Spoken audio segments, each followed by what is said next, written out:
Israel and the United States have a special relationship. Unprecedented. So special that Israel gets more than half of all U.S. foreign aid. What kind of aid are we talking about? And more importantly, why does the U.S. keep it flowing? This is The Real Deal on U.S. aid to Israel. Simply put, the U.S. gives Israel money. Lots of it. To be precise, a grand total of $121 billion and counting. And unlike U.S. aid to most other countries, money to Israel is given primarily to its military. Why? The security of Israel. Preventing a nuclear Iran and ending the Israeli-Palestinian conflict. But it's a military that has been accused of war crimes by the United Nations and called trigger-happy by Amnesty International. No matter. As foreign policy analyst Stephen Walt puts it, the United States gives Israel generous diplomatic, economic, and military support, and does so unconditionally, regardless of what it does. And the support comes in many forms. First, there's the U.S. budget. Congress gives Israel on average $3 billion a year, $3 billion of U.S. taxpayers' money. Uncle Sam also doles out more aid by funding military research programs. In 2014, $504 million went to joint U.S.-Israeli military research and to the development of anti-rocket defense systems.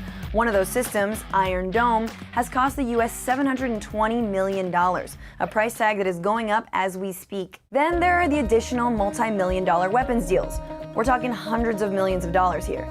And a billion-dollar U.S. weapons stockpile that Israel can access in times of emergency. All in all, with the U.S.'s help, Israel has one of the most advanced militaries and is one of the top 10 arms dealers in the world. Guess who's one of its biggest customers? The United States. The relationship is lucrative. As Phyllis Bennis of the Institute for Policy Studies says, it started in 1967 after the Six-Day War, when the Pentagon initiated a new relationship. The Israeli military was very powerful. The Pentagon looked at them and said, wow, we could do business with these people. And business became the operative term. What about non-military aid? USAID has given more to Israel than it has to any other country in the Middle East, helping to build libraries, medical centers, and universities. Talk about friends with benefits.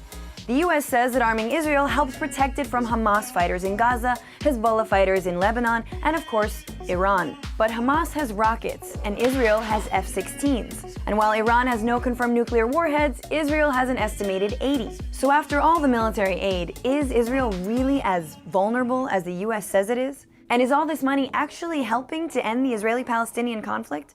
If it were cut, what might change? Israel might be willing to rethink the occupation, rethink settlement building, and perhaps get more interested in a two-state solution. Right now, they don't have to compromise because they get backing from the United States no matter what they do. So what do you think? Is this special relationship worth the price?